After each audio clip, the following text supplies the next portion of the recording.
I'm sorry? What was that again? I'm a god. You're God. I'm a god. I'm not the god. I don't think.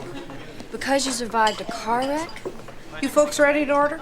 I didn't just survive a wreck. I wasn't just blown up yesterday.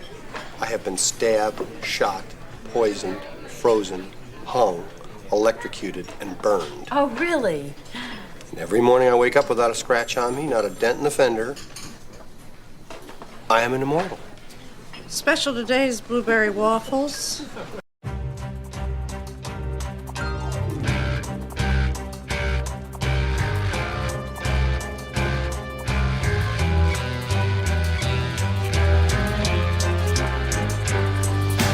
Boys and girls of every age, learn to let the seas from being strange. Come with us and you will see this our town of Halloween. This is Halloween, this is Halloween. Pumpkins scream in the dead of night.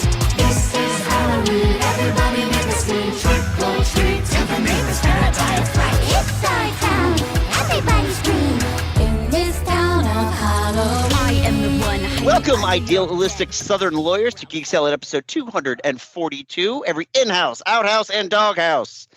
I'm Andy. I'm Mike. I'm Joe. I'm Katherine. And we have a very special guest, as it is our recollection of 30 years of the movies of 1993. It doesn't feel right if we don't have our good friend M from the Verbal Diorama podcast to join us for this. I know, it's like becoming Yay! a thing now, isn't it? And Yeah, I told you, I'm holding out to 1999. Oh, God, we think that this is going to be a big episode. If they only get bigger. Actually, that's a lie. They'll get bigger by next year. Then they're going to drop down for a bit. And then 1999 is just going to be like gangbusters. So I think we need to just hold out for another. Yeah, we've got a few years left to go till 1999. We do. We've got about 6 years left to go on that. Yeah, So holding we're out till then. yeah. Yeah. But I'm down. I'm down to get to 1999. So I'm excited. Thank you for having me back. Oh, you are so welcome. We missed you last year, and I had to do the pre-recorded stuff, which I still think went great. But it was so good to be able to at least kind of have you here in spirit for 1992. You can also check out our episodes from 1990 and 1991.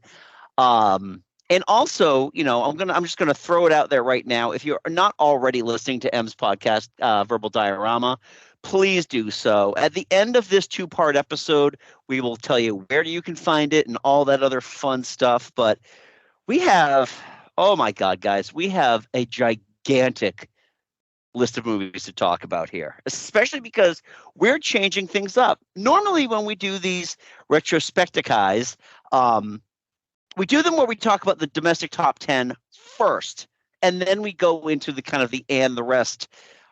We're going to start from the back this year and do the and the rest. What's this crap? So we're going to start that first. Before we begin, though, I have a couple of people who wanted to, through our socials, just wanted to talk a little bit about the movies of 1993. And once I can pull that nonsense up here, I'll be doing great. There we are. So we're going to start with good friend of the podcast, Dave McLean, who says it's a year that looks, in retrospect, like we were so desperate to get out of the house that we would have watched Tom Hanks and Meg Ryan read radio commercials in a coffee shop. However, in that years-long quest for universal blandness came out a few moments where Hollywood showed its more artistic and side. True Romance embodied the spirit of the age, and The Nightmare Before Christmas is unquestionably a holiday classic.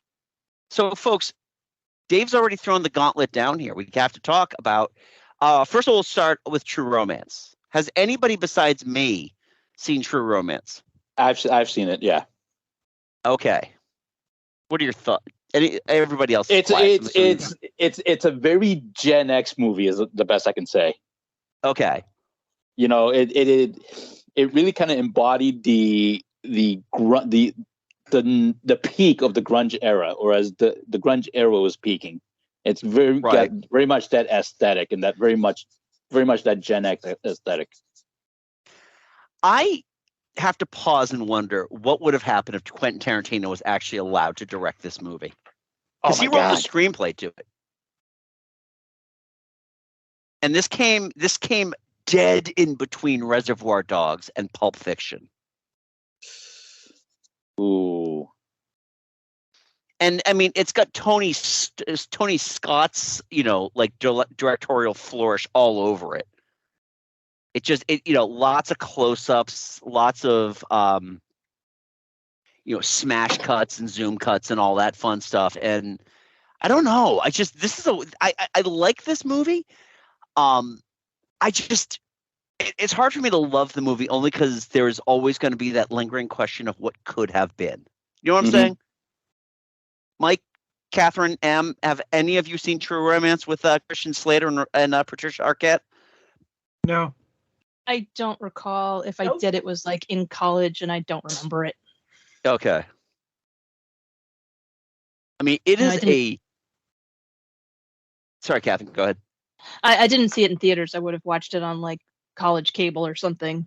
Yeah. I mean, it is a cast of thousands, though. I mean, you've got Christopher Walken and Dennis Hopper. Dennis Gary Hopper's Oldman. scene, which, oh my God, yeah. Well, the Dennis Hopper scene was one of those scenes that, as an acting student, oh my God, so many people did that monologue, and it just got more and more and more problematic as the years went on. Because he's talking about how, all of Italy is, just, blonde hair, blue eyes, and then Sicily was raided by the Moors. Yeah. And, it's Quentin Tarantino, who apparently is licensed to use the N-word whenever he feels like it. But, Gary Oldman.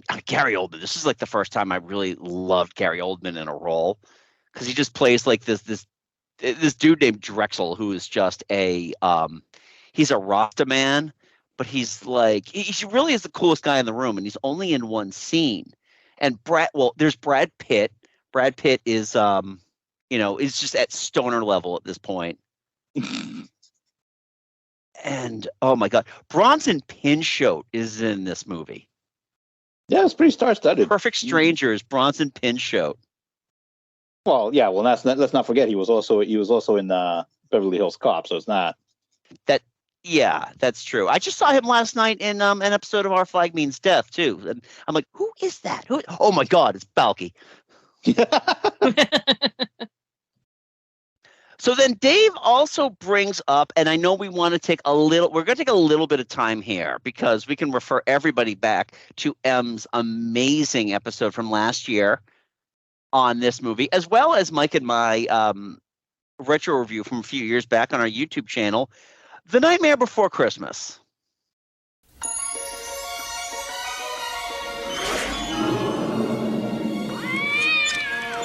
Welcome to an extraordinary world filled with magic and wonder. Open your mind and let yourself go to a place where every day is Halloween and every night Jack Skellington I am the Pumpkin King! dreams of something different. What is this? It's someplace new. Jack, look out! Whoa! What's this? What's this? There's color everywhere. What's this? There's white things in the air. What's this? I can't believe my eyes. I must be dreaming. Wake up, Jack. This isn't fair. What is this? Haven't you heard of peace on earth and goodwill toward men? What is there to say about this movie that we haven't all said ad nauseum? Em? I know you love this movie. I knew you were going to come to me first. Of course I was. I do love this movie. Because as you all know, as listeners of my podcast know, I'm a huge fan of animation. And this was, it was genre defining in so many ways. And the fact it still has such a following today. You see it every Christmas, every Halloween. The Jack and Sally costumes come out. The memorabilia in stores. Like I was at the Disney store on Oxford Street in London last weekend, and the Nightmare Before Christmas stuff is still there. You know, it seems like it's everywhere online. Like it's just an incredible achievement in filmmaking. You know, I think it's wonderful. I think there are some songs that I don't really kind of gel with as much, but then there are just, you know, classic songs in there. And is it a Christmas movie? Is it a Halloween movie? Who cares? It's like the sort of movie that you can just put on anytime. And it's just, and I'm kind of glad that they never did a sequel, because I know they could have, with all of the different towns that you could have done, you know, Easter Town, Thanksgiving Town, you know, all of that. They could have gone somewhere else, but I'm glad they didn't. I'm glad it's a one and done, and it's just so special, and the way they made it is so wonderful.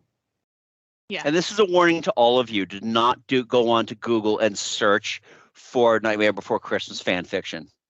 You'll thank me later. What is that? Is that a Rule 34 situation there, Andy? I firmly believe it is, and yeah. I just, you know what the thing is too, and your podcast last year really kind of educated me on, quite honestly, how little involvement Tim Burton had in the overall production of the movie. And before you came on, we were talking a little bit about this, and that, you know, Mike had mentioned, you know, it's his characters, it's his ideas, but that's putting the pen to paper. But getting the cameras rolling, that's all Henry Selick, and I really feel like he is completely underrated as a stop motion director. Well, yeah, I think Tim Burton, I don't want to say undeserved credit for this movie, but I mean, and that's not to say that Tim Burton isn't an amazing filmmaker. I mean, he's put out some bangers in his career. But yeah, like you said, this is not his, beyond the characters and the story, this is not really his movie. This is totally the director's movie. Yeah. And quite honestly, it's Danny Elfman's movie as well. Danny Elfman's music is what moves. Going forward. Yeah, Danny it's like, I think people assume that because it's Danny Elfman that it's got to be Tim Burton because they work so well together. And they have historically always worked so well together. But Henry Selick is so underrated as a director. I mean, if you look at Nightmare Before Christmas, you look a bit far in the future and you look at something like Coraline, and you can just see, like, he is a master. And it kind of irks me a little bit, actually, that he doesn't get the credit that he deserves for The Nightmare Before Christmas, because it is his movie. It's kind of nothing to do with Tim Burton, but it's like Tim Burton's the big name, so yeah, of course, let's just put his name on it. But Henry Selick's incredible. I think he also did James and the Giant Peach, actually, as well, which is also wonderful. He did. Awesome. Katherine, Mike, anything you want to add to the Nightmare on I almost said Nightmare on Elm Street, Nightmare Before Christmas discourse? Not really. I agree. You know, it is a classic. I'm just gonna go with there was a sequel written like a couple of years ago that my girlfriend turned me on to, a young adult book called Long Live the Pumpkin Queen, and it kind of centers on Sally. Mm-hmm. I downloaded the audiobook for it. I haven't listened to it yet, but my girlfriend likes it a lot, so. Well, that might have to check that out. Good. Yeah. Hey, Jonna, we'll be getting to you in just a minute. Because we've got another look back at 1993 from our good friend Steve Day, and this is just more of a blanket statement on the year in general. I probably mentioned this before. I'm not generally not a fan of most of the pop culture of the 90s, despite it being the era where I came of age and just had all of the best sex adventures. But we could talk about more of that next year when we get to Clerks and Kevin Smith's weird phobia about his girlfriend's sexual histories. Also in 1993, I was a sophomore in high school, so the only adventures I was having involved 20-sided dice and little leaden men. On the same night, all my friends went to see Dazed and Confused. I opted for Wagons East, and as I didn't feel like being taunted by watching kids at the kind of parties I didn't get invited to. So let's park a second here on Dazed and Confused. George Washington, man, he was in a cult. And the cult was in the aliens, man. You didn't know that? Somewhere between free love and safe sex. Benny! Tie-dye and buttonfly. We should be up for anything. Ed Sullivan and MTV. Sounds stupid, doesn't it? There was a generation The 60s rocked. The 70s, they obviously sucked. that was dazed and confused. Maybe the 80s will be radical. Be awfully cool if you did. Stop that. You fucking stop that now. Oh my God. You know what? I don't know if men of our age, Joe, understand how fucking creepy it is when they quote the most popular line in this movie. Oh, I know. Thing about high school girls is they say that you keep getting older, they get the same age. All right. Yeah, yeah. But I've beyond seen this that, movie twice. That is a good. and It's a good movie. I enjoyed it. That's the thing. I've watched it twice, and I don't know if I actually like it or not. It's just like a movie that just kind of is to me. It's it ushers you in.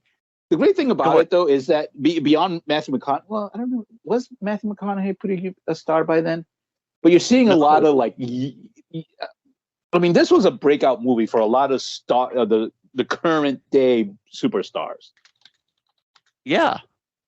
Ben like Affleck's this was Ben. I think this was Ben Affleck's debut, and he played the perfect Ben Affleck character, which was an asshole. Right. Because that's one thing Ben Affleck is good at playing is assholes. Yeah. I'm trying to think. But then in this other than those. Renee Zellweger's in this, isn't she? Yep. And which Lee brother was in it? Was it Jason And I'm looking at the Justin? picture and I'm blanking on her name. Mila Jovovich. Yeah. Oh, one of the Lee brothers was in it. Is in it too. Was one of the Lee? No, it's one of the London brothers. The London brothers. Yeah. Yeah. I don't know if it was. It's Jason easy to understand because Lee and London were in Mallrats. Now, was it Mallrats London? Right. I don't know which one it was. I don't know if it was Jason or the other one. The one that's not Justin. nuts. I don't know. Mike M, you're awful quiet about this. So first of all, I would understand if Mike hasn't seen it, but I'd be shocked, Em. Have you not seen Dazed and Confused? I have not seen Dazed and Confused.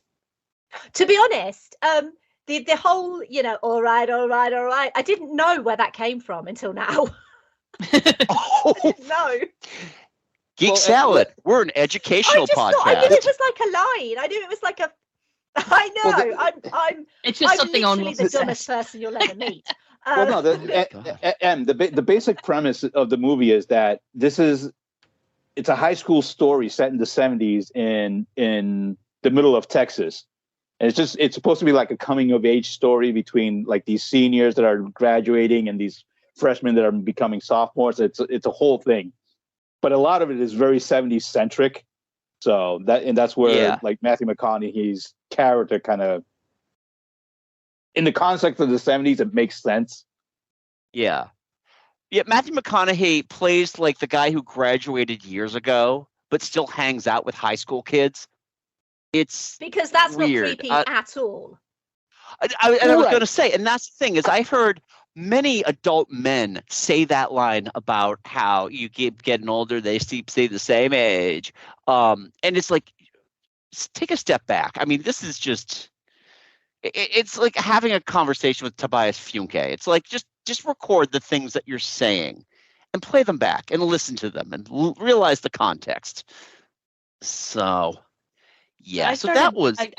I watched a bunch of movies for homework before this show, and I tried watching Dazed and Confused, and I got half an hour in, and I'm like, I don't like any of these characters, and it's not like I want to hate watch them. I don't like them.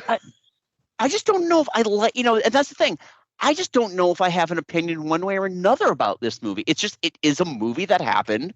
It's there when I was in college, and it's kind of like it's there.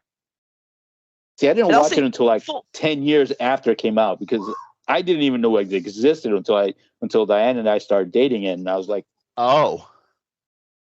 And she wanted to watch it one day, and she's like, okay, well, I'm like, all right, whatever. And it blew my mind that it came out in 1993 and it had like Ben Affleck, it had all these stars, and I'm like, oh wow, must have been before they Hate a Pig.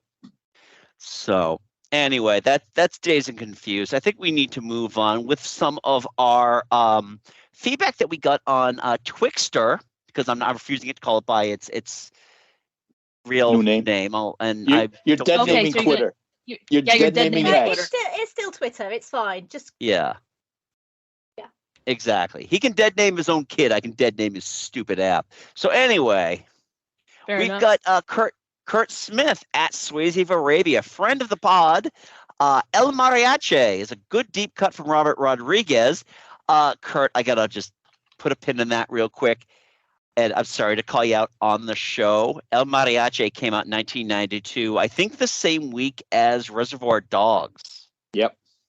But late in the year, so understandable. And then Carnosaur is a fun Jurassic Park knockoff from New World Pictures.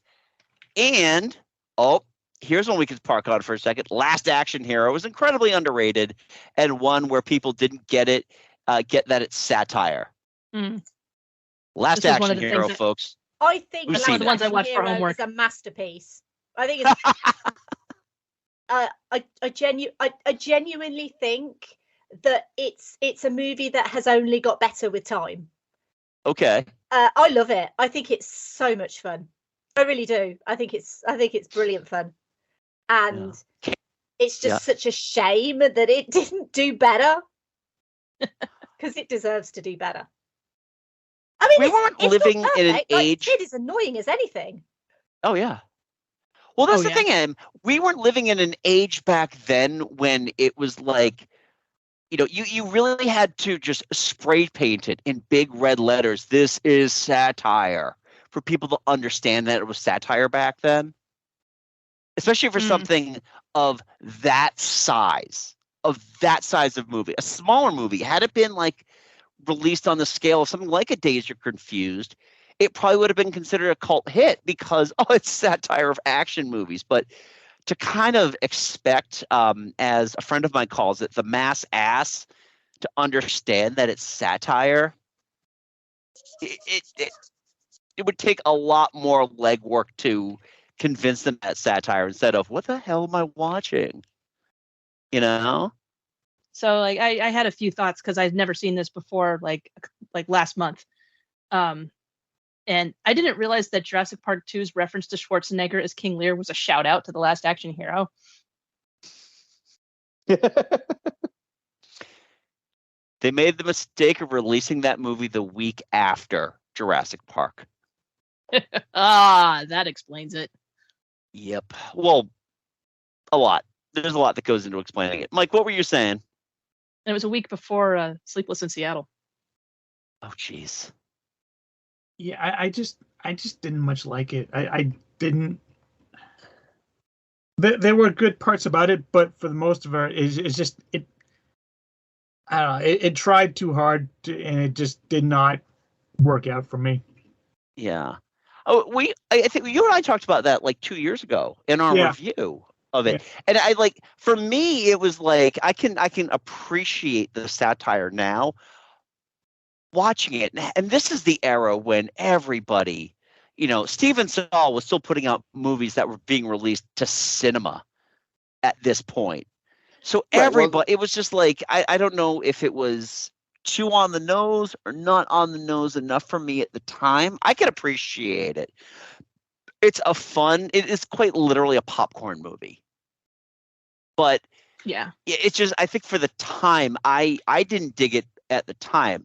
Joe, you have been noticeably absent in this, and I know your share. I only watched it once. I watched it once, but in the context, because, by the time it came out, 80s action movies have already been so played out. And like you said, Steven Seagal was still putting out cinematic dreck, but it was being taken. It was being taken seriously, and it was on its face. You knew this was a satire. I mean, if you didn't know this was a satire, you were thick in the head. So but yeah, again, it maybe if it came out maybe a couple of years later, maybe it wasn't enough. The 80s weren't in the rear view mirror enough that people weren't really sure what to make of it. Yeah. I mean, I only watched it once. I think it kind of came out at the wrong time. Yeah. Yeah, I mean, if it came out maybe if it was like a movie that came out at the turn of the century, like around 2000, maybe it would have to be before 9/11, but something around 99, 2000, when the 80s were looked at as kind of a joke, 80s movies and stuff were looked at as kind of a joke, then I think it would have been fit perfectly then. Yeah, it was ahead of its time for making fun of the 80s. I agree. Charles Dance is fantastic, and because he's fantastic in everything he does. Oh, so good. Yeah, so good. He is quite good at this.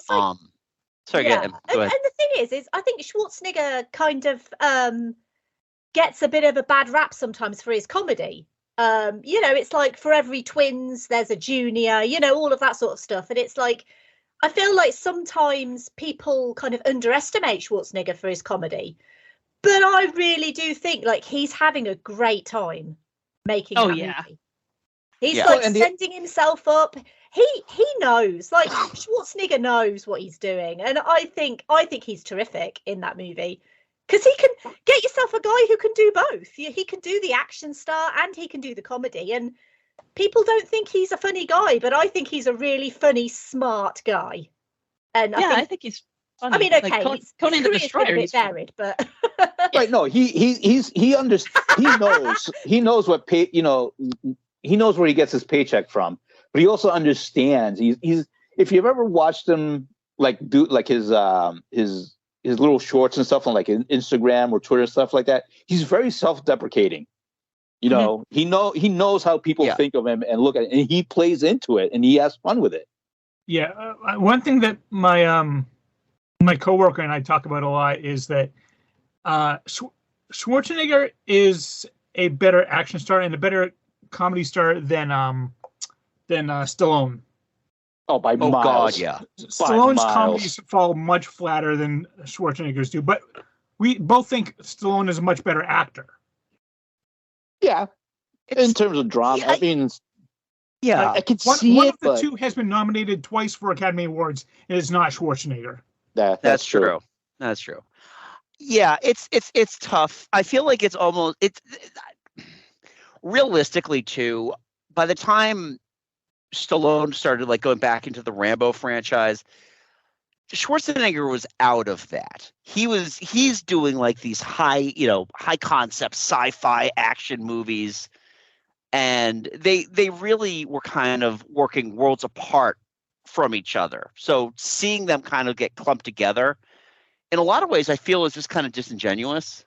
If you're going to sustain the discourse here, they were absolutely going for the same roles back in the 80s, though. In the 80s, yeah. In fact, the reason why Stallone did Stop or My Mom Will Shoot was because Schwarzenegger put out the rumor that he was looking at the script when he wasn't. And so Stallone jumped on it, and Schwarzenegger was just laughing his ass off. Oh, I'm sure he was. I can't believe you took that. Yeah. I guess Stallone has a documentary out, and they actually referenced that. And Schwarzenegger actually was interviewed for it. He's saying, yeah, I never intended to do that, but I said that I was just so he would take it. That's hilarious. All right, well, let's move on then. And we've got more Twitter feedback here from Mike, your gal, Jonna at MistyJade73, who first off brings up The Sandlot. They got the talk. You pop for apples in the toilet. You play ball like a girl. They got the walk. Wendy Peppercorn. But even winners know when to run. Now then, it's history. Ooh, a big doggy. The Sandlot. Flies open. Strike for a hero. Anybody here actually seen The Oh, Sandlot? I've seen it a couple times. I love that movie.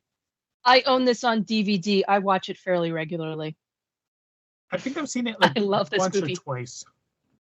Andy, I know you and I agree that Bull Durham is probably arguably the best baseball movie in the world. Greatest baseball movie ever made. Field of Dreams. This, if maybe top 2 or 3, The Sandlot. Okay. I've never seen it. Oh my goodness. What are you doing? A lot of it, you know what, honestly, Everybody a lot of it hands has to do where I was in my life in 1993 and whether or not that's something I just wanted to pick up. I mean, I know the You're Killing Me Smalls line. I know that. I know James Earl Jones in it. I know there's a giant dog in it. That's all I know. There's a big floofy dog in it. It's just I love the slight surreality exaggeration to reflect the kid's imagination. It's very Muppet Babies in that way. And it's so good. And it just captures, it's one of those captures childhood a lot, like Stand By Me and other things like that. Benny is the kind of person many of us want to be. He's so generous and supportive while also being good at what he does. He's just great. Right. Benny's just like the perfect kid, and he's like the type of kid that everybody wants to be friends with him. All the women love him and all the men want to be friends with him. And but he doesn't let it get to his head. He's still a good kid. He helps out his friends. He's always willing to play a game with them. It's a great reflection of it's the American ideal that we all know doesn't exist. Yeah. And you got that great line of heroes get remembered, but legends never die. Em, have you seen this one? No, and I've just had to Google it because I wasn't sure what it was. But the thing is, right, you've got to understand that here in the UK, baseball is not a thing. Baseball doesn't exist in the UK. I'm aware. Movies like this don't really kind of cause much of a cultural impact. It's the same with American football movies, basketball movies, unless they're like really big movies, like with a big star attached or something like Space Jam. Obviously, everyone in the UK knows what Space Jam is. A League of Their Own. Obviously, everyone knows what A League of Their Own is, and that is the greatest baseball movie. That just full stop. But yeah, the top 3. I've never even heard of this one. Well, the thing I assume because it's a baseball movie, and we just Well, the thing about it is, even though baseball is kind of the main anchor of the movie, it is the main anchor. It's the thing that all the boys and girl kind of anchor themselves to. It's really about your childhood and just being a kid and all the stupid things you try to get away with and do when you're a kid with your friends. Yeah, and it's kind of right. It's kind of universal in that sense. It just happens that baseball is the thing that they all kind of gravitate to, and really the baseball is kind of second. Disney movie? Yeah, I think it is. I think Disney. So it'll be on Disney Plus then. Should be. Okay. Yes. I don't know. I own it on disc, like I said, so I don't have to go find it. I couldn't tell you only because I know like what you get and what we get is completely different. Yeah, that's true. That is very true. All right, well, let's move on to another movie that Jonna brings up here, Addams Family Values. Nurse, how close are the contractions? Every 15 seconds, doctor. Are you in unbearable pain? My darling, is it torture? Oui. Forceps! Forceps. Go ahead! What news? Father, what is it? It's an Addams. He has my father's eyes. Gomez, take those out of his mouth. He's an adorable little baby. Fine. Rub it in. Children, why do you hate the baby? We don't hate him. We just want to play with him, especially his head. You'll meet someone very special. Someone who won't press charges. Isn't he a lady killer? Acquitted. How is it possible to make a sequel that is heads and shoulders superior to an already good movie? I know, Easy, right? Raul Julia. No, And Christina Angelica Ricci. Houston. Yep, Angelica Literally Houston. everything about those Addams Family movies is perfection. Everything. Yeah. And this one is. Addams Family We Values recently went back and is rewatched them. just- Yeah. Mhm. Yeah, we just recently went back and rewatched them because Autumn and Scarlett are doing the Addams Family musical right now, and it's really interesting, because Autumn's trying to get ideas for Morticia, like the makeup and the overall just everything about Angelica Houston in this movie, and it's great.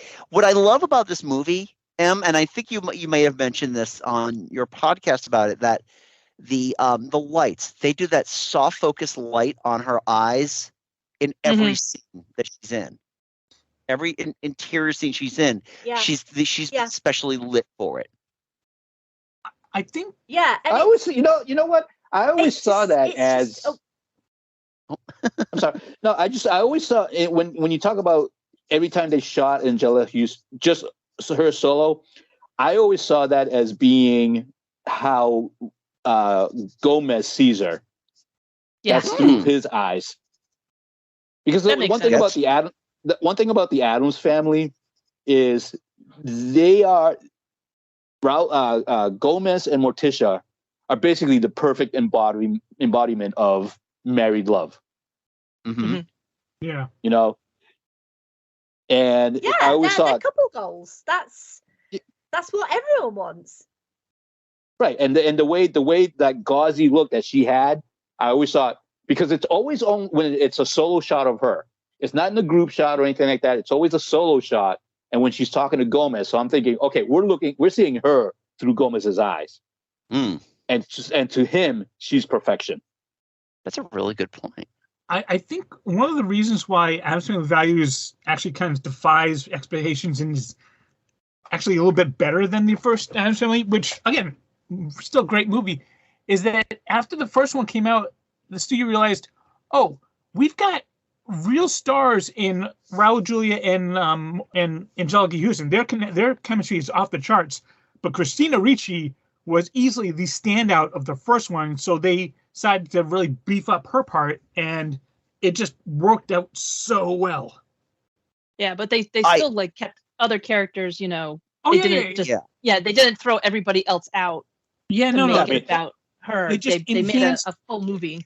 Yeah, they just enhanced what worked really well in the first one, and they found a way to still include every character while giving Christine Ricci and Raul Julia and Angelica Houston just more to pop with. I have to say, course, too, what makes this movie excellent Yeah. is that supporting cast of when they go to camp and you've got Peter McNichol and Christine Baranski. That is so good. God, fantastic. And then Joan Cusack. Oh, jeez. Oh. And Mercedes, what's her face, who goes on to play Harmony on Buffy the Vampire Slayer. Yeah.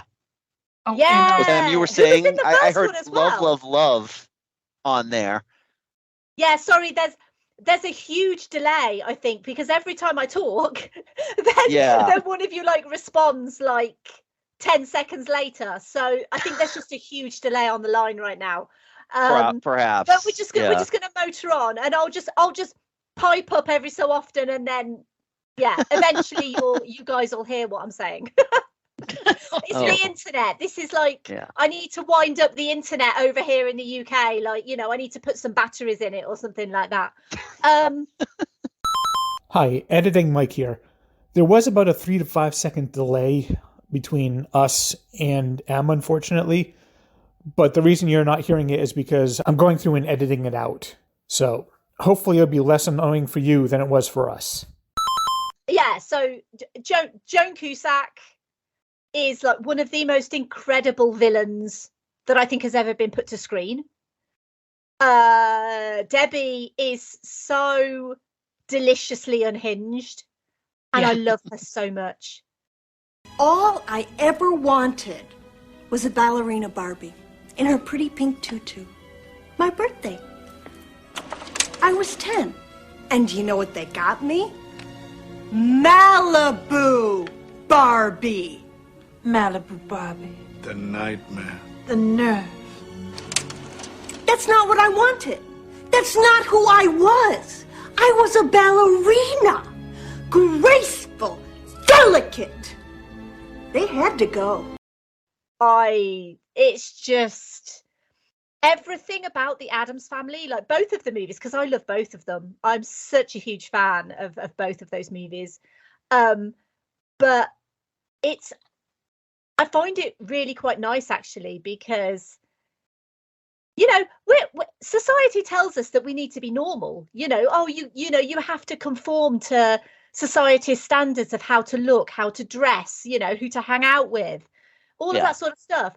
And here's something like the Addams Family with this absolutely, you know, to the outside world, they're the weirdos, you know, they're the weirdos, the strange ones.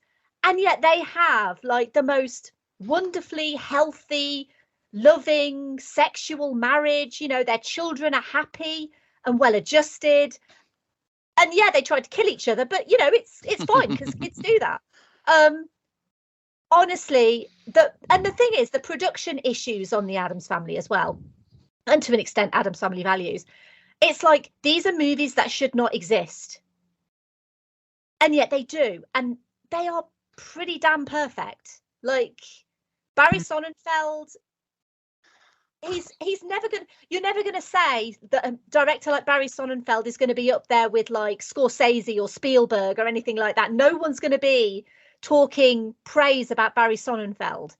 Well, they should, but I think the Addams Family movies are honestly, I think they're wonderful, and I've not seen the third one because I don't want to, and I've not seen the animated ones because I don't want to, because nothing is going to match up. And I'm an animation fan. I still don't want to see those animated ones because they're garbage. Raul Julia, Angelica Houston, Christina Ricci. Yeah, they're just not. Everything about both of these movies, but especially Addams Family Values, is perfection in my eyes. I can't wait to sit with my niece and nephews and watch them, because, you know, it's like, value the weirdos, because the weirdos are the ones that are actually like living their best lives, really. Yeah. You know. Yeah. Also, in the States, we get to watch it. You know, we can call it a Thanksgiving movie because of the play at the end. That's true. Oh yeah. God. Yeah. That's very true. And that scene is pretty damn perfect as well. Just the whole. Oh yeah. I just love the disconnect, like that white privilege disconnect. That just it makes the awkwardness, the social awkwardnesses of that make the movie work. I love Values so much. And also, you know, I do have to shout out praise for David Krumholtz's character. Oh yes, he and Christina Ricci actually have some pretty good chemistry for just young kids. They do. They do. And I'm very curious, what did Michael Jackson do to that boy? Oh, God. I don't want to know. Why do you want to know? I don't know. I think we need to move on. Yeah. So Jana also brings up Homeward Bound, The Incredible Journey, which makes her cry. I think everyone cries at the end of that movie. I legitimately don't remember seeing this movie. I've never watched it, so I can't say. I think I saw bits and pieces of it on television. I've seen it, but a long time ago. Okay, Mike. It was a regular watch for me, relatively regular when I was young. Yeah. I haven't seen it in a while, but I've seen clips of it here and there. But yeah, I mean, voice talents of Michael J. Fox, Don Amici, and Sally Field as the cat and two dogs. The the father of the family is played by Robert Hayes, so that's pretty cool. Oh, But yeah, okay. it's just their adventure trying to find their family again. Is just really, really well done, and yeah, the ending is very emotional. But don't worry, it's a happy emotional. Well, yeah, I just hope so, because there was a second movie that came out. Yeah. Yeah, and Don Amici died after the first one, so he didn't voice the main character. I mean, the main older dog in the second one, but I don't remember who did actually. Right. But it was a fun movie. And Johnny keeps us on the Disney train with Cool Runnings. You zigging? You zagging? Ooh. Always remember, your bones will not break in a bobsled. No. They shatter. So, who wants in? We're looking for a sponsor for the first Jamaican bobsled team. Their dream was to compete in the Olympics. But they chose a sport they knew nothing about. Great. Very good. In a climate they had never been. Cold weather endurance is vital to building a successful sled team. This is the true story of 4 unlikely athletes. How about I beat your butt right now? How about I draw a line down the middle of your head so it looks like a butt? Who weren't prepared for what they were about to face. Oh, love. I have never seen this movie. Oh no! This is an amazing movie. What? Does it dramatize the events of those Olympics? Yeah, obviously, but it's such a great movie. It is a lot of fun. Plus, you can't go wrong. You can't go wrong with John Candy. Not seen Cool Runnings. I'm sorry, did you say you haven't seen Cool Runnings? No, she can't believe you haven't seen Cool Runnings. I can't believe that you haven't seen Cool Runnings, because I thought that like Cool Runnings was the movie that everyone had seen, because it's just so iconic and it's so funny. Yeah. I've not seen it in a long while, to be fair. It's but on Disney Plus, so maybe I'll have to love watch it at some point. Now that I've been shamed into Yeah. Yes. Shame. It is so fun. Ringing that shame bell. Oh, okay. Hang on. So I don't know. All right. So you guys obviously love Cool Runnings. Yes. It is fun and goofy and a very loose interpretation of something that actually happened. But yeah, yes, we're shaming you now. Like some of the main events of it did actually happen. Yeah. In the Olympics, but yeah, it's very much dramatized, but still so damn good. Okay. Well, all right, fine. I'll watch it at some juncture. I still gotta figure out when the hell I'm gonna watch the Marvels. So I have to And prioritize there. But what's that? And the Sandlot. Jesus, I've got so much to watch. You have homework. When did this podcast become? Oh yeah, 2008 is when this thing became homework. Okay, never mind. Let's move on. John brings up another one here, and it's your obligatory Keanu Reeves reference. Mm-hmm. This is the part of the show where ... Where we talk about Much Ado About Nothing and how hot everyone in that movie is. Denzel Washington, Keanu Reeves. I'm sure there are some other people in there as well, but who cares? Because Denzel Washington and Keanu Sean Reeves. Patrick Leonard. Yeah. We watched this recently. Denzel and Keanu. Yeah. Yes. I have to say, for a PG-13 movie, this movie fucks. Oh yeah, it does. Like, seriously. You know why we watched this? We watched this in preparation for my daughter. My daughter was in her high school production of Much Ado About Nothing, all 3.5 hours of it. Oh boy. They didn't cut a line of dialogue, and they added a 20-minute music number. Ooh. Oh man! Wow! Hard plastic folding seats on my delicate posterior. Man, that was Yeah. Just goes to show how much I love my daughter, because I went to see it twice. But yeah, she this is doesn't another have one. a ride otherwise. This is another one I own on disc because it's so good, and I like to watch it Yeah. occasionally. This is a Keanu Reeves Shakespeare movie that I don't mind watching because it's great. It's Not Keanu really Reeves, genuinely Kenneth Branagh. good, and it's I figured you were talking about Kenneth because Kenneth loves his Shakespearean adaptations. do. But yeah, it's an incredibly faithful adaptation, I think, as well. I didn't really study Much Ado About Nothing all that much. Ado. But as far as I'm aware, it's quite a faithful adaptation, and Keanu's hot in it, Denzel's hot in it. I'm just like, and at the end, I'm just like Emma Thompson's character. And like she turns Denzel down, and I literally every single time I'm like screaming at the screen, going, "What are you doing? You're turning down Denzel Washington." But she's got her priorities. I would not be turning that man down. No, Michael Keaton not hot in this. He's fantastic in it, but he's not hot. Though. Yeah, no. Or it's like everybody's hot. It's like, but yeah, it's everybody's a smoke show. Ooh, Kate Beckinsale's in that too. Yeah, that's what I said. She plays the Sean Patrick Leonard's love interest. Yeah, Mike, have you not seen this one? I have not. No. It is quite good, and I'm hit or miss on Branagh's Shakespeare adaptations. Like Henry V is amazing. Hamlet. I know, Katherine, you have seen Hamlet. No.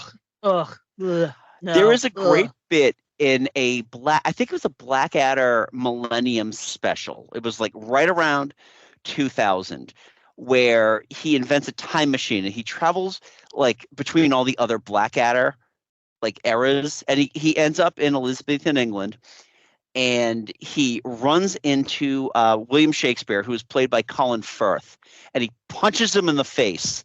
And he goes, and that's for the 4-hour terminal version of Ken Branagh's Hamlet. And William Shakespeare looks at him and goes, "Who's Ken Branagh?" I'm going to tell him you said that. He'll be very disappointed. I'm sure you can find that online, but it's very funny. But yes, I knew I knew you were going to bring this one up because, it's Keanu Reeves. Yep. All right, let's finish up with our Twitter feedback here. We only have 2 more here. And movies I'm not sure if anyone really wants to park on or not, but we've got Shoot the Flick, at Shoot the Flick, which brings up Bronx Tale. It's a story of 2 fathers battling over the soul of young Collegiero. It's kind of a forgotten great mob movie. If I didn't know any better, I thought that Scorsese directed this. But this is De Niro's directorial debut. Has anyone seen this one besides me? No. Wow, that is overwhelming silence. So I'm going to have to move on then to Capes on the Couch, who is at Capes on the Couch. And they bring up Dead Alive, directed by Peter Jackson, long before the Lord of the Rings saga. Contains one of the greatest lines in the history of cinema. "I kick ass for the Lord." Yeah, I'm not big on zombie movies, so no. Okay. Has anyone seen this one? Joe? No. Katherine? M? I have not heard of this I'm just one. having a look because I think it had a different name over here. It probably I don't think did. It was called Dead This is the Alive. one. I think it was called something It's else. like this was the second movie. Yeah, it's called it might Brain have been Dead. Brain Dead. Okay. Yeah, I knew there was one that had like. I've not seen it. Okay. I don't think I've seen it either. I've seen Bad Taste. And I've seen Meet the Feebles, but I haven't seen Brain Dead, Dead Alive. I haven't seen this. I've seen The Frighteners for a old Peter Jackson. Yeah. Undead movie, which is that fantastic. was my first Peter Jackson. Yep. Yeah. I saw that before. Em did an Lord of the episode on Rings that. happened. I did. Do you know what? I'm always the person. I'm always like, I did an episode on that. So I was like, I'm just gonna keep quiet. I could have let someone else say I've done an episode on that, but I have done an episode on that. Yeah. All right. Well, we've got a flood of other movies. Thank you, everybody, by the way. And if for all the feedback, okay. folks, do them a favor. I see how this is. I'm sorry. I forgot. Your social media feedback, but not mine. Okay, fine. I totally forgot, Catherine. I am so sorry. I'm like so wound up and stuff. So hit us. What do you got? I apologize. Okay. I had a couple people who only just commented about a movie, like one movie, and I'm like, yes, the collage I shared is not every movie that came out in 1993. Some, people are like, Daisy I am Confused, face palming so hard right now. and True Romance happened. And it's like, okay, yep, we talked about those. Friend John Poulet was like, that's an amazing lineup. Several of those have been my all-time favorite movies at various points in time. Jurassic Park when it came out, Demolition Man sometime later, then Falling Down, then Tombstone. Groundhog Day is a classic. Coneheads and Men in Tights were on TV all the time over the next few years, so it became cinematic comfort food for a socially awkward kid who stayed in a lot. Wow, I underestimated how good the 1993 lineup is. And my mother-in-law, Marcia, said that there are quite a few good ones you have listed, from comedy to drama. I love Jurassic Park, Groundhog Day, and Mrs. Doubtfire. The Firm was spectacular. Schindler's List was inspiring, and Hocus Pocus was fun too. And Matt Brooks said that he's watched 13 of the movies just in my collage in the last 2 weeks. Interesting. Hey, Matt. Hey, Matt. Hey, everybody. So, any others? That was my social media feedback. Not much, but I had some. Excellent. Well, let's kind of go through this list, because we've parked on quite a few of these, but let's kind of like roll through the list here and let me know if this is something you want to park on talking about for a second. The first one being Free Willy. Yeah, I've never seen it. Sounds like a porno. I don't know why I didn't expect you to immediately bring that up, Em, but it makes all the sense in the world now. Thank you. It does. I seem to remember there was a movie theater, a movie theater in Leominster. The movie theater in Leominster had a, back when they had the marquees that can only hold so many characters, and so they'd be shortening the movie's titles. And Hard Target and Free Willy were there at the same time, so it was Target Willy. And of course, we were all like, you could have gone with Hard Willy. Also, it also sounds like a porno. Yeah, exactly. Target Willy, Hard Willy. There we go. Okay. Well then. Free Willy was kind of a big deal. It was a bigger hit than I think people remember it being. It felt like it was a big deal at the time. It was. Yeah. Yeah. It was, because there wasn't a whole lot of family entertainment out there at that point. It was like the end of 93, and there wasn't a whole lot of family entertainment out there, which is kind of crazy to think about, that this movie outgrossed Nightmare Before Christmas. Most movies on this list outgrossed Nightmare Before Christmas, which is bizarre. So, I saw this one. Yeah. And it was fine, but it's forgettable. I mean, when the very last, when the big climax of the movie is ruined in the movie poster and the movie trailer, why are you bothering? Yeah. That's true. It's also in the name of the movie as well. Yeah. So it's like, you've got a character called Willy and you're going to free him. It's like, okay, you've given away the plot now. So. See, I wonder if they're going to free him by having him jump over a big old pile of rocks. Wow. Yeah, maybe. Yes. Well, hey, that was in the trailer. Yeah. The main movie poster is that shot. Yep. And on all the video clam boxes as well. Yeah. So why are you bothering to watch the movie when you know exactly what's going to happen? And apparently, I mean, he's just a dumb killer whale, because he got caught again, because there was a Free Willy 2. And 3. And God damn it. Well, right. Well, I mean, the most memorable thing about that movie is that one scene has been parodied so goddamn much. With variations of the whale falling on the kid. Right. Yes. Yeah, it's been parodied like crazy. All right. I think we need to move on then to a movie that is totally in the same vein as Free Willy, which is Philadelphia. Oh boy. Steve Day writes, turns out Philadelphia is not based on a true story, which kind of destroys the entire premise, because a massive corporate law firm would definitely already know a jury would side against them.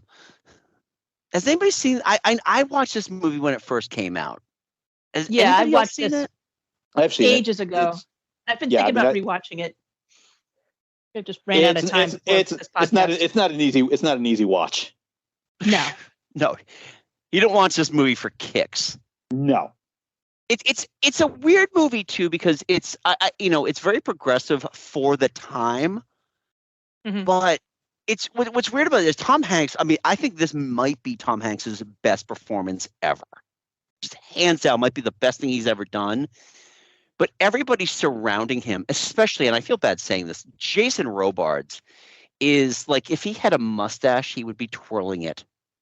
It's like the law firm are so two-dimensionally homophobic that it's like they really don't want to. That was what it was, Yeah, I mean but the thing is, Andy.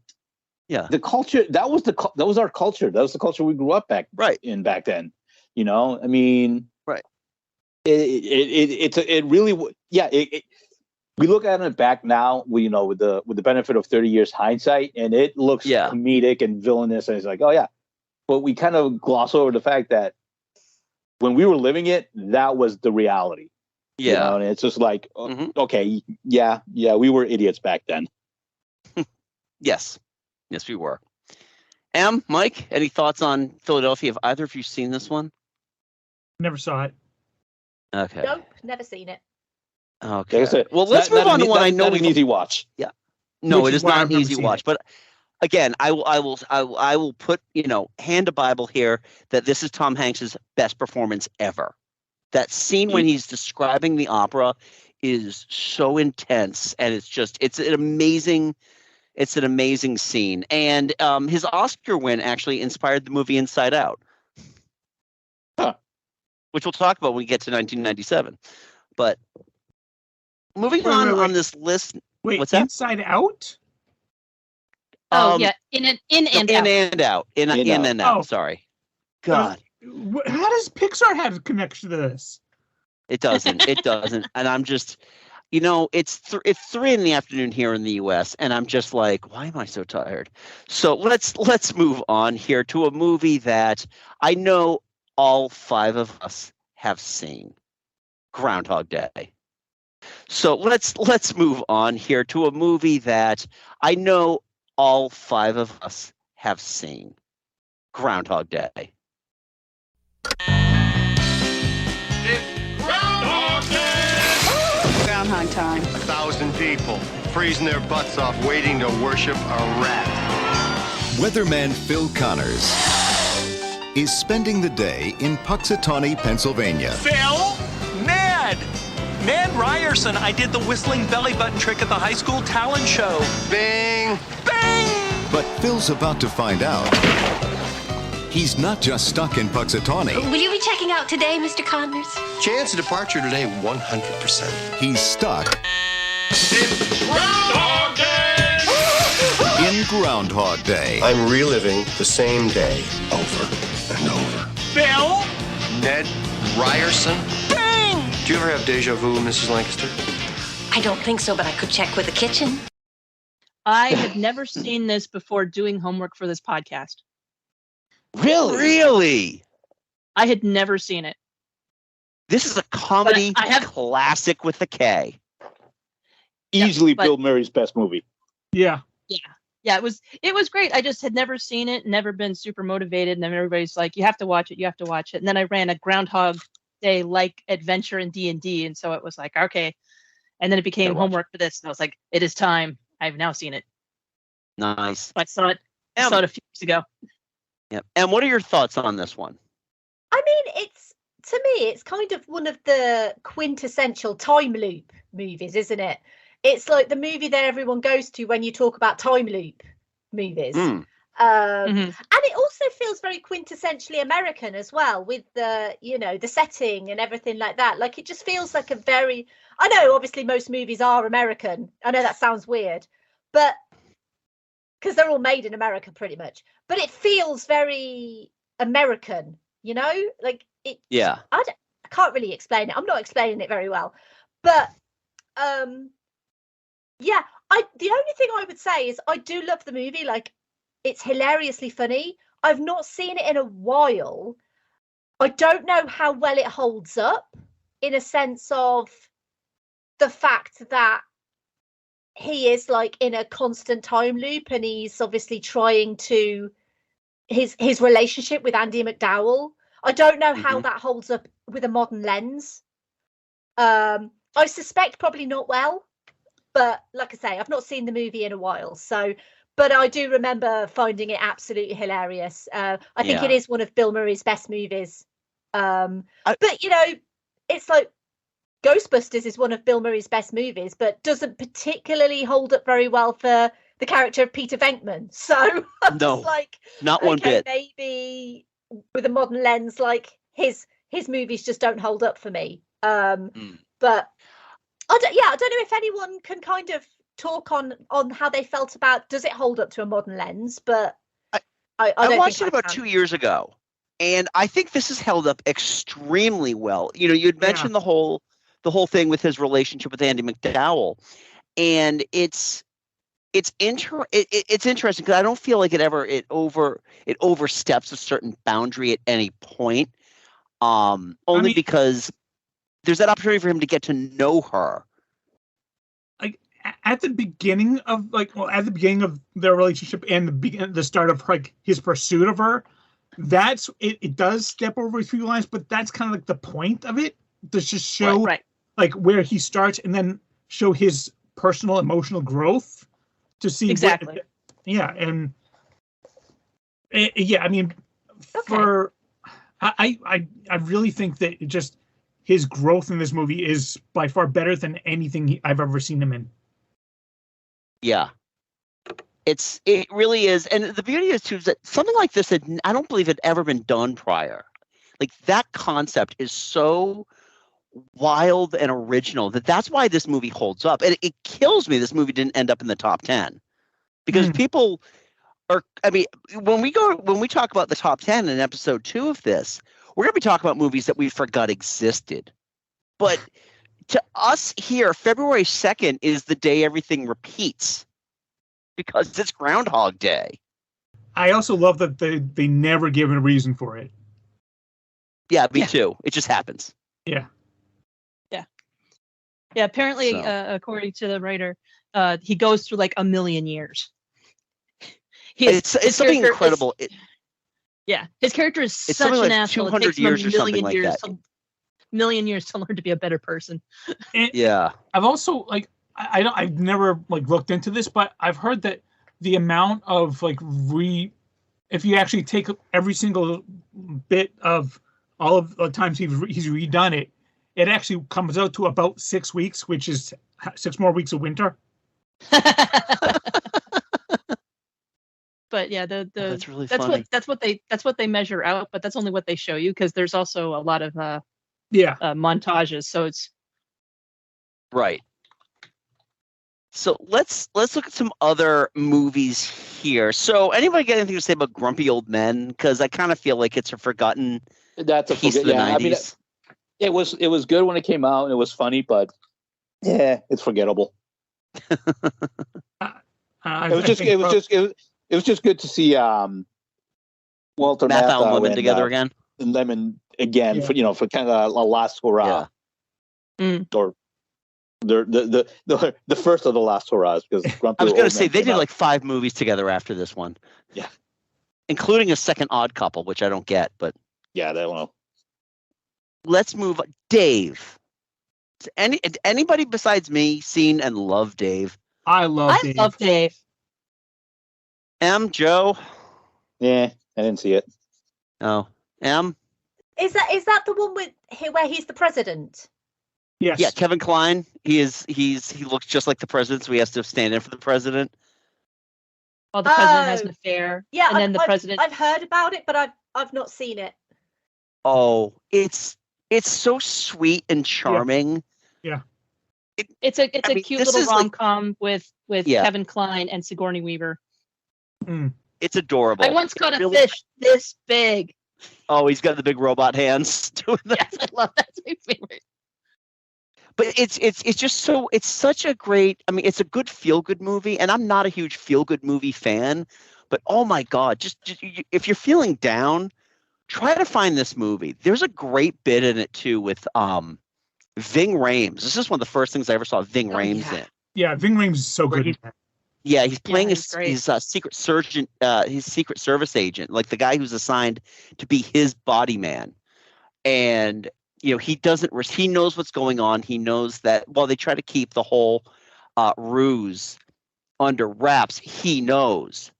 And he's just like, he has no respect for Dave. He doesn't feel like, it's beneath him to have to protect him. And then at the end, when he's like, I would have taken a bullet for you, I am just like, yeah. But definitely, you got to watch it. Yeah, you got to watch it. Kevin Kline is just so amazing in this movie. Oh, this point in the 80s, in the 90s rather, I loved what Kevin Kline was bringing to the table. Yeah. Yeah, he did some great stuff. And now when I think of the song Tomorrow, I hear Sigourney Weaver squeaking it. Tomorrow.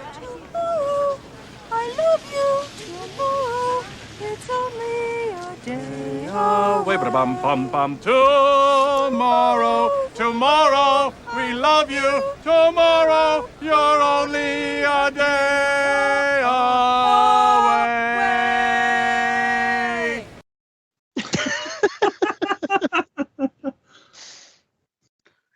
Em's writing these down. I hope you're writing these down because it is such a sweet movie. Yeah, you guys both have a lot of homework to do. Yeah. All right. What about Demolition Man? He's a cop from the 90s who just woke up in the 21st century. I've been dreaming about killing you for 40 years. She's his new partner. What I wouldn't do for some action. With all the right moves. I'm impressed. And all the wrong phrases. You take this job, you can shovel it. Close enough. Sylvester Stallone. Wesley Snipes. Demolition Man. You're talking about Stallone. Okay. So I've got a question. I got a question for everyone who's watched Demolition Man. Yeah. How do you use the 3 seashells? I have no idea. It's been so long since I've watched this movie. How? I don't understand because it's a question of consistency, really. There's a lot about. Right? Seriously, I mean, we've all had those days, right? Oh yeah. This is one of those movies that is such an oddity that I enjoy the movie, but I can see it for exactly what it is, which is just a dumb futuristic action movie where Wesley Snipes gets to spout Wesley Snipesisms and be racist in one part, like wicked racist in one part of this movie. Yeah, he's doing a Joker homage ripoff, but it's such an excellent villain character. But the whole thing is like a weird, action-ish take on the time machine. What I enjoy about this movie is I love, while Stallone is the fish out of water in this movie, everybody else is so wide-eyed and optimistic throughout everything. Rob Schneider, back when he was funny and a decent human being, Ben Bratt, Sandra Bullock, they're all just wide-eyed, fun. It's a fun movie to watch them have to explain happily their society. It's great. Yes. Yeah. What are the I thoughts love we have Demolition about this Man. movie, everybody? I don't know. It's like it's been so long since I've watched it. I really can't. I mean, I enjoyed it when it came out, but I could also see it for what it was as soon as it came out. Oh yeah, it was fun. It was fun. Yeah, it's fun. I mean, it's earned its cult status. Yep. That's a very good way of putting it, Joe. It's earned its cult status. I mean, it's probably the best thing Stallone put out in the 90s. And we're getting to one of the ones that actually was more successful, but we're doing that in the second part. But yeah, it was fun. You can kind of understand how Taco Bell could survive the fast food wars because it was the most likely to go to vegetarian options for the Eloy, in the day before Beyond Burgers. But yeah, and it's just it is good fun, and it's available for streaming on Max here in the States. Nice. Mike, any thoughts about this one? Have you seen this one? I've seen lots of bits and pieces of it. I've just never watched the whole thing through, and I'm not. Never really felt the need to. Okay, fair enough. And you asked the question about the seashells. But what are your thoughts on this movie? I mean, I really enjoy it.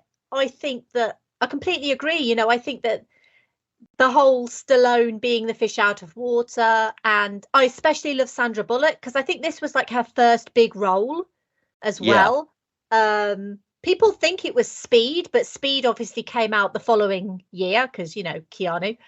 But she's really great in this movie. Like, I feel like this is like Sandra Bullock, the movie star, like the cusp of Sandra Bullock, the movie star.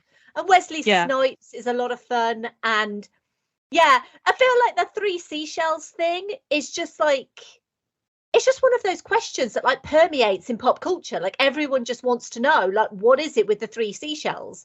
And I don't think they've ever answered what you do when you go to the toilet with the 3 seashells. But yeah, it's like, it's the last line of the movie. It kind of makes sense because this is a futuristic society.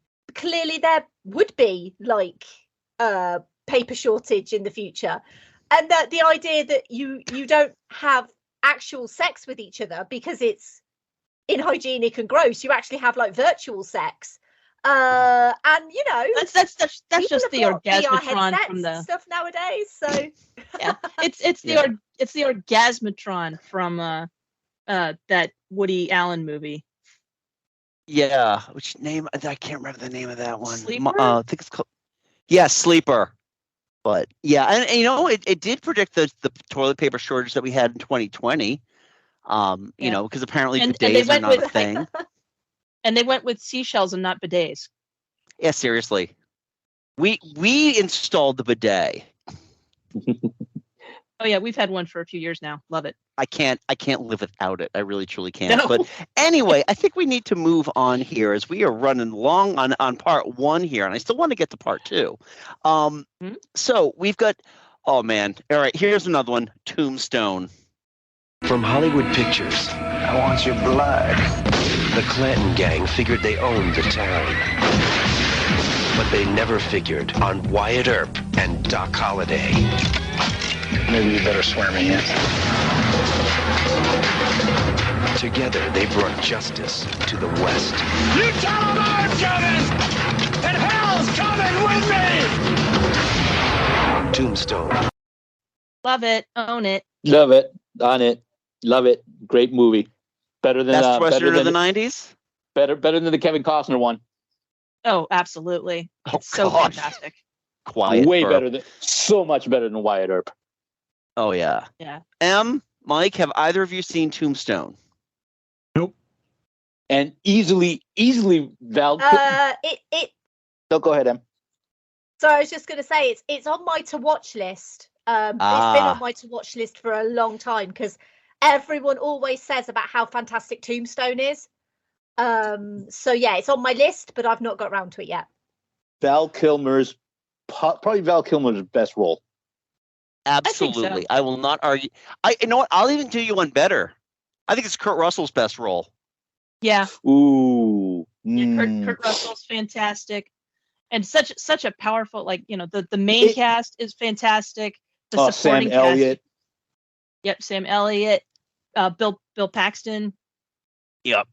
Dana Delaney, Yeah, and then like the supporting, you got the supporting cast of Thomas Hayden Church, Powers Booth, Billy Bob Thornton, and it was Jason Priestley during 90210. Yeah. And Billy Zane. Yeah, but it's I think the story is driven so much by Val Kilmer's Doc, the relationship between Val Kilmer's Doc Holliday and Kurt Russell's Wyatt Earp. It's almost like the perfect encapsulation of a heterosexual male friendship. Yeah. And I think Val Kilmer is just to a T perfect in this because of the genteelness of his character and the fact that even though he is dying, he's still able to stay upright. He's still like, you know, just leaving little dabs with his handkerchief as he's, you know, wiping the blood away from his mouth because, you know, he's got tuberculosis. And still the deadliest gunman in the West. Yep. I have two guns, the funniest, one for each of you. I was only joking. Chopin. I wasn't. You You know what the funny thing about this movie is that my favorite part of the movie isn't even part of the movie, but we were at an amusement park. I think it might have been Six Flags, right around the time this movie hit home video. And you know how they have like that photo thing where you can like dress up as Western people and get the old timey picture taken? Well, Jim has got the hat on, he's got the duster on, he's got the rifle, and he just like shouts out of nowhere, "You tell him I'm coming, and hell's coming with me!" And we had just watched Tombstone the night before, and that is my favorite movie, a memory of the movie Tombstone. Oh man, it is a must watch. It's one of those movies too. I feel like people like won't shut the fuck up about certain movies, and this is one that I think has earned that distinction where it's still a good movie because people haven't ruined it for you because they just talk so much about it. No, definitely. No, it's so good.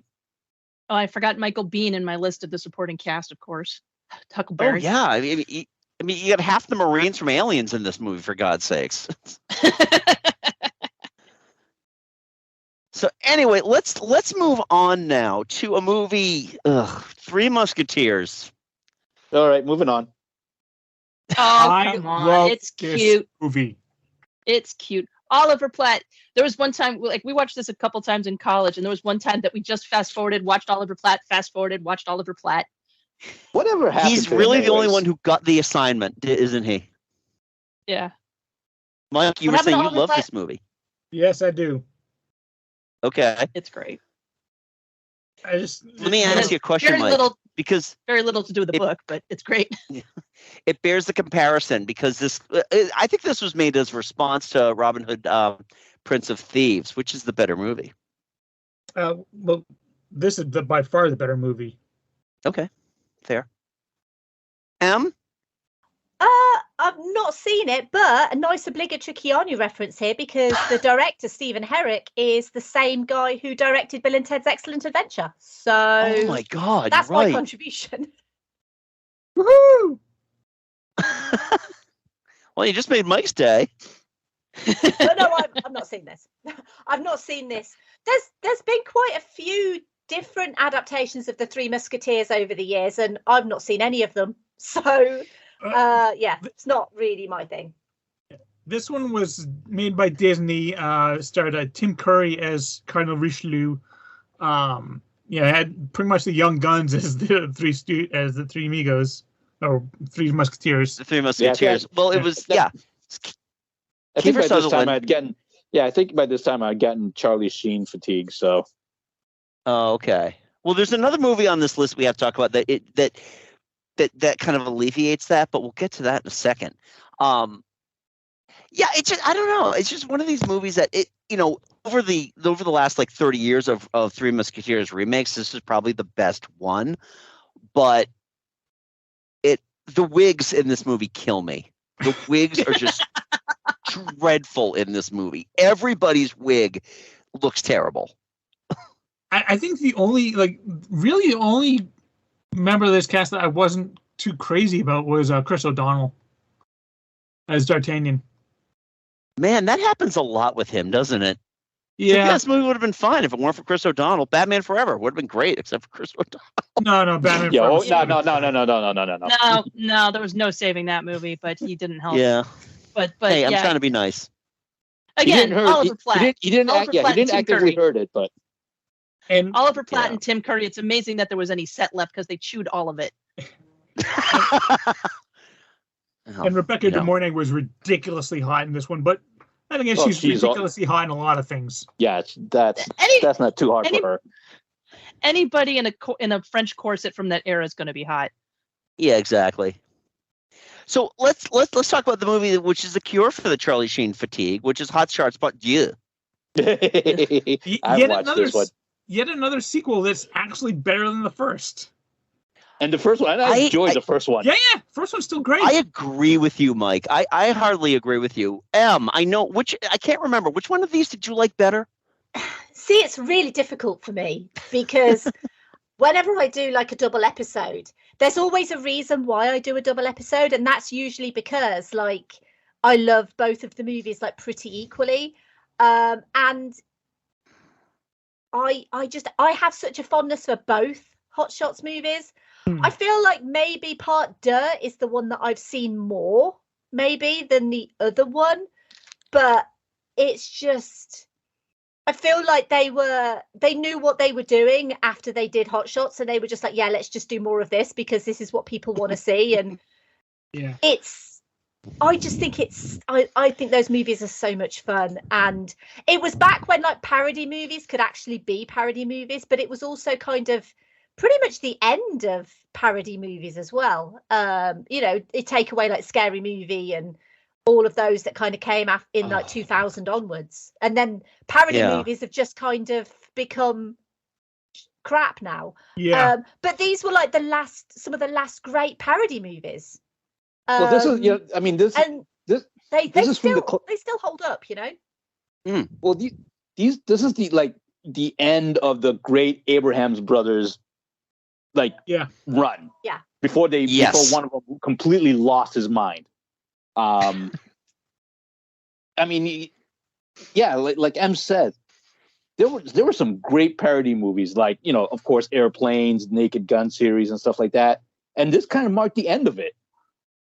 Yeah, I mean, other than the peak again in like Scary Movie, and to a much lesser extent Scary Movie 2, but after that they just went absolutely downhill. But I mean, to go along with what Em said. The first Hot Shots is hilariously funny, but oddly enough, as far as like these like parody movies go, this is one of the few that like it actually kind of slightly improves upon what the first one did. Mike, the thing that puts this movie over the edge from the first one to me is the riverboat scene.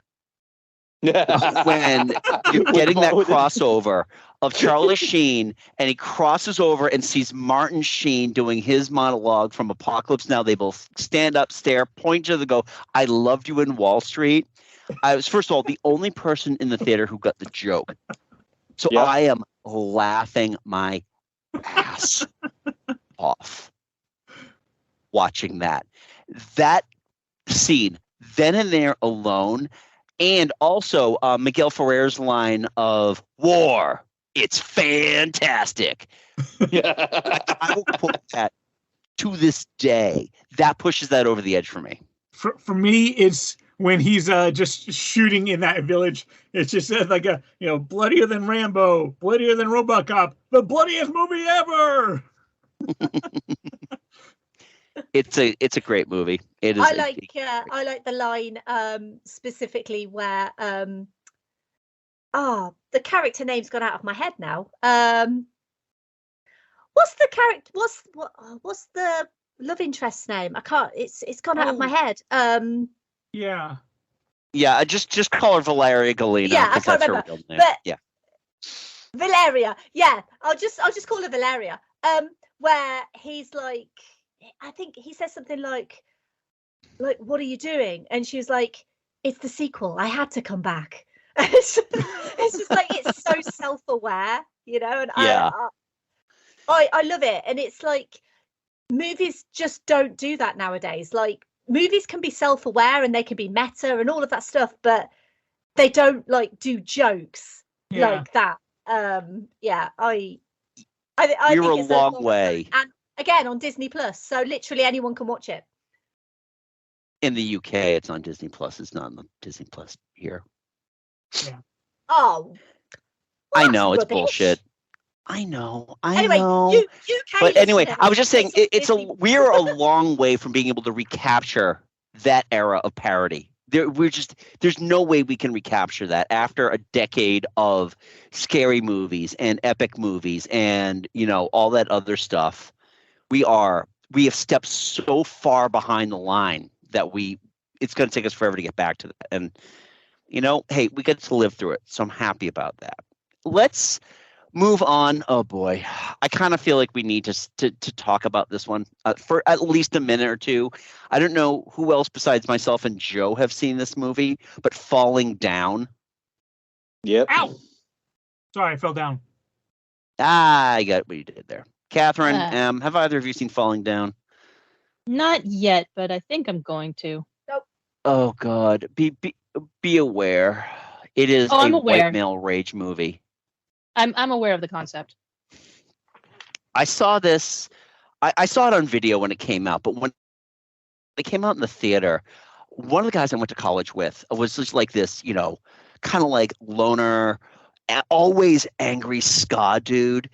And he was just like, I saw Falling Down last night. Oh man, I am so angry. I'm like, you're always angry, man. You're not the Hulk. It's just, and I watched it. And I'm like, there's at no point that Michael Douglas isn't the villain in this movie, but why are we putting him on this pedestal? It's like, this is what happens when you push a man too far. Yeah, I know. Inflation's a bitch, ain't it? It's like, it's just, there's a lot of that. And I see the echoes of that today with, you can only push a guy so far. Yeah, I'm so sorry that you actually have to treat people like people. Right, exactly. Yeah, it's one of those, you got the wrong lesson out of this. That's why Defense shows up on that poster of all, like, if you find these guys to be the heroes, you're doing it wrong. Right. Yeah. Have you seen Falling Down?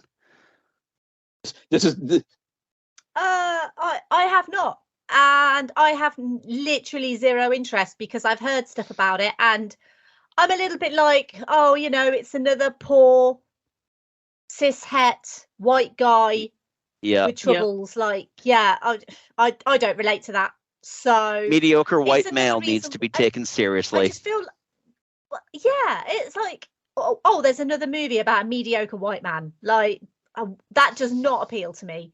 And I'm sure Michael Douglas is great because he's done a lot of great roles. But no, I have zero interest. I will probably never see this movie. I'm sorry, but I just won't.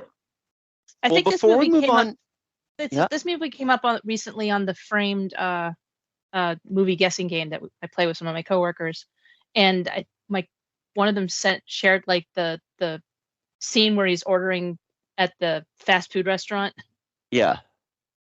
And the whole big disaster that was, and it's like, oh yeah, maybe I don't need to watch the whole movie. Now that I'm remembering, I have seen a good 5 or 10 minutes of it. I think I'm good. Yeah, it's really just scenes of that. But before we move on, I just want everyone to make sure that you are sitting down because Joel Schumacher directed this movie.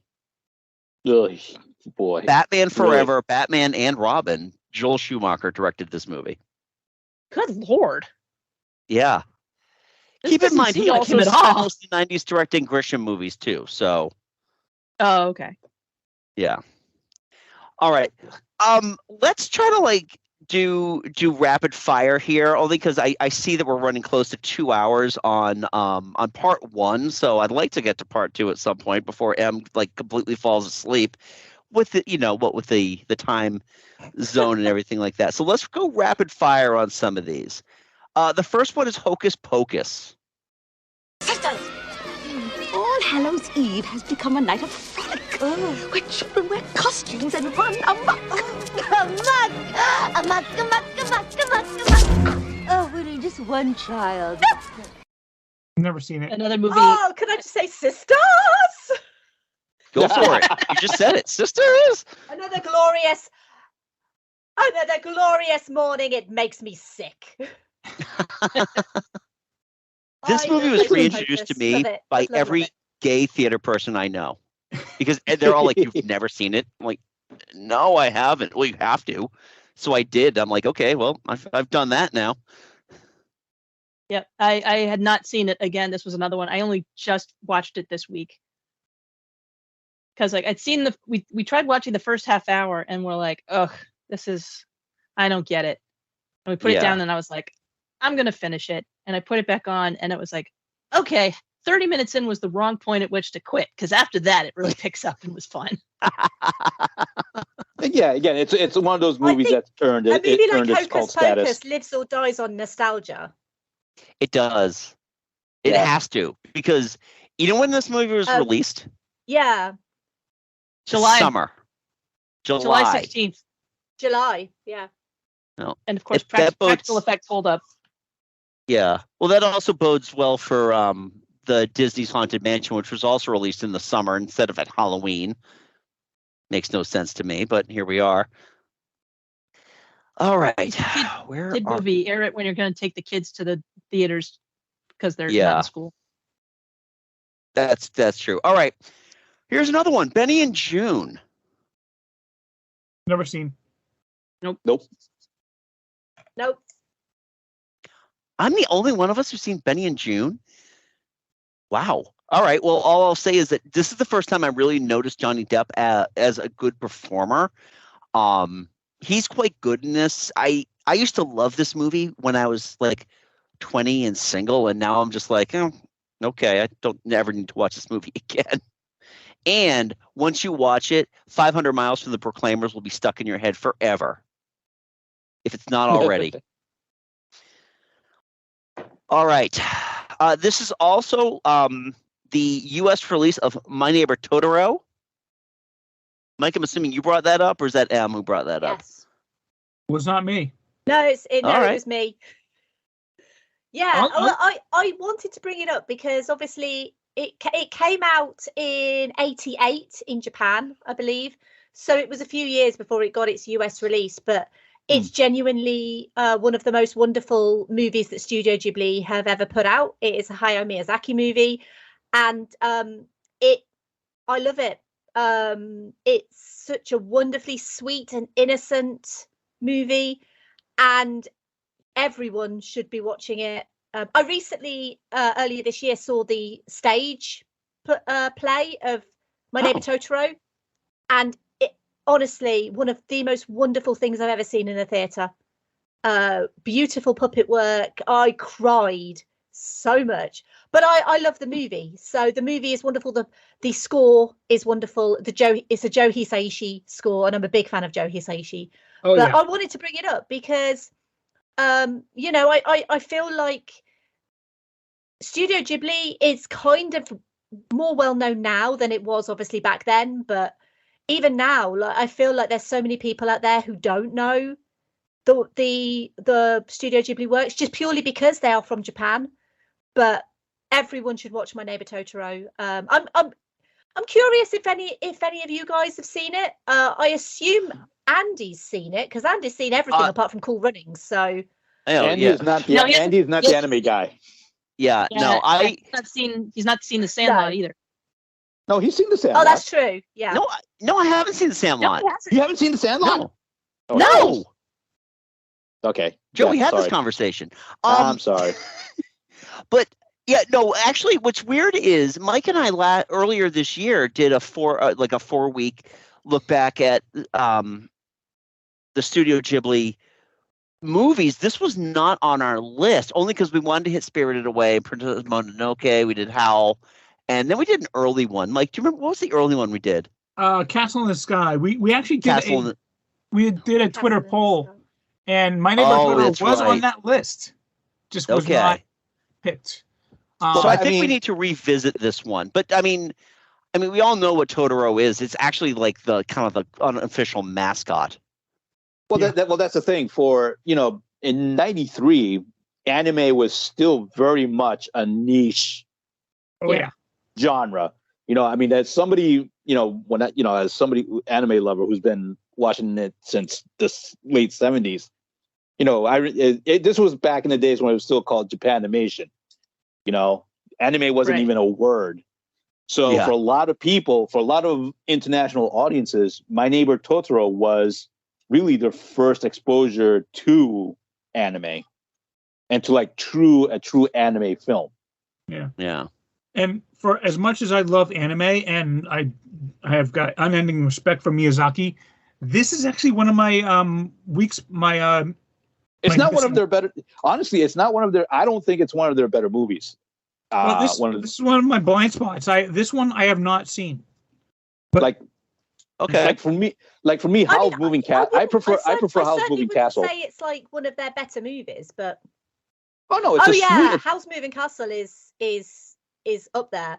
But this means a lot to me personally because I have a sister and I saw this when I was a kid, and it always reminds me of my relationship with my younger sister. So I have a very kind of nostalgic love of this movie from watching it as a child.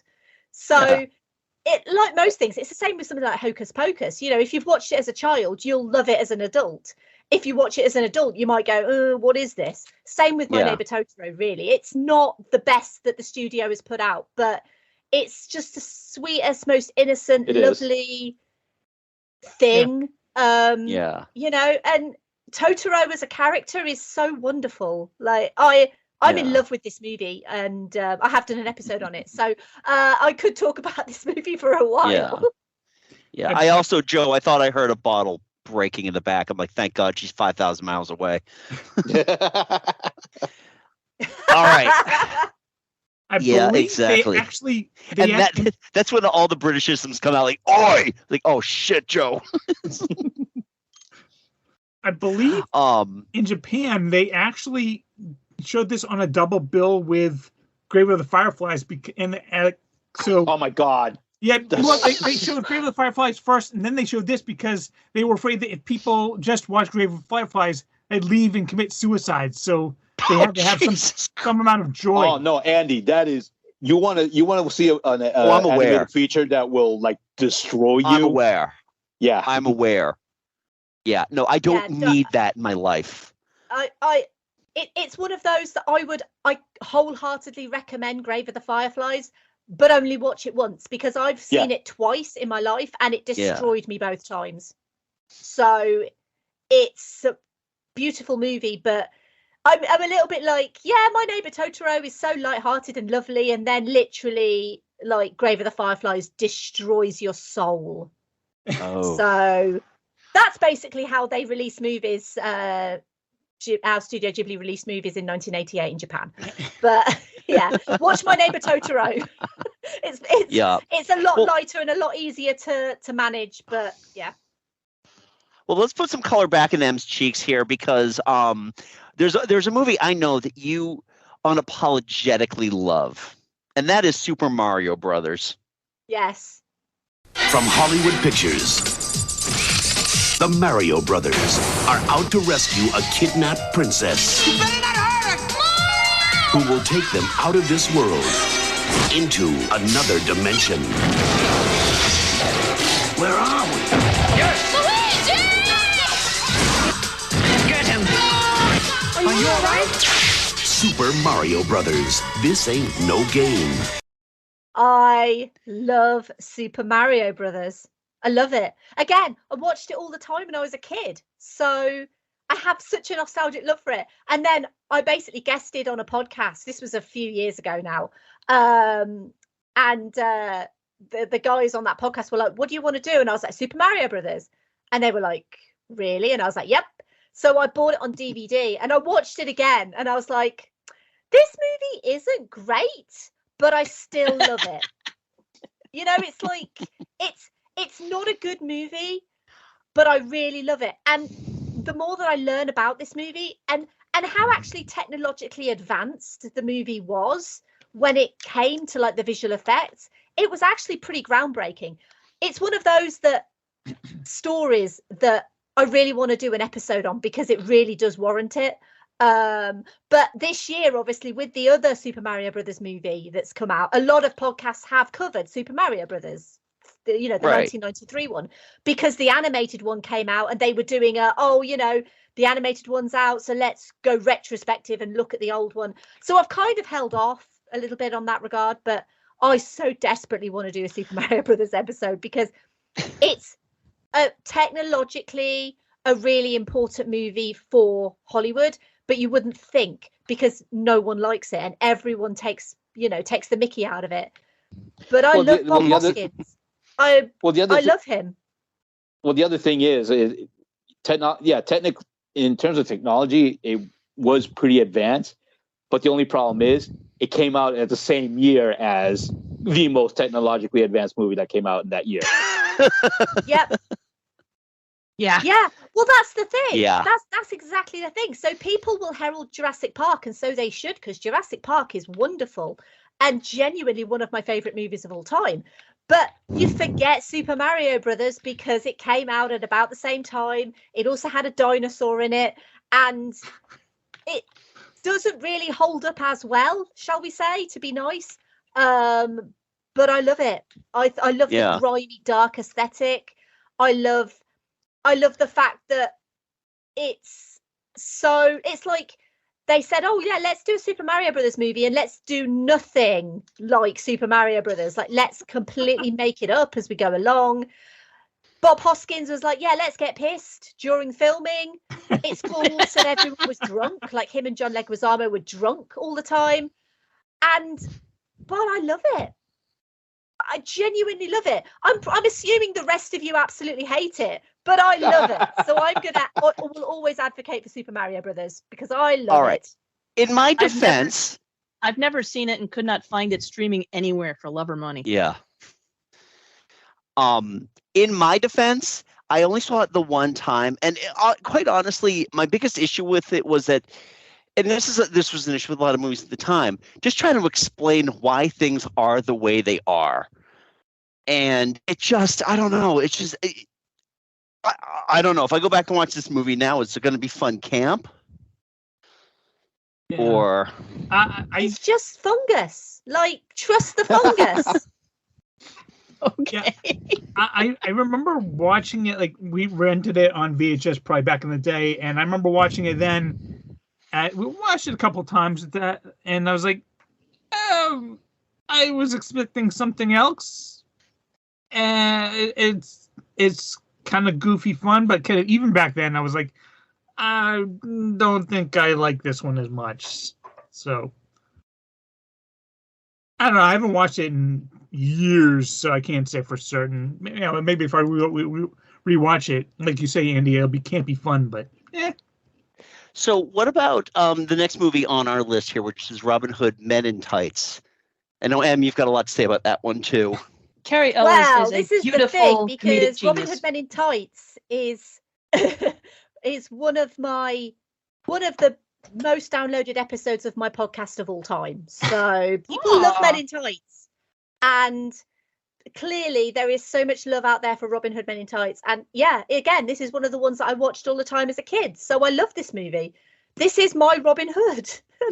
Carrie Ellis is wonderful. Like, unlike any other Robin Hoods, he speaks with an English accent, and I love him for that. Yeah, I enjoy some of Robin Hood Men in Tights, but for me, what totally kills a lot of the comedy is Roger Rees as the Sheriff of Rottingham. He cannot tell jokes. Every single punchline he does is so horrendously forced that it just kills the entire scene for me. When he's not on the screen, I have fun with the movie. The second he's there, I'm like, all right, I'm out.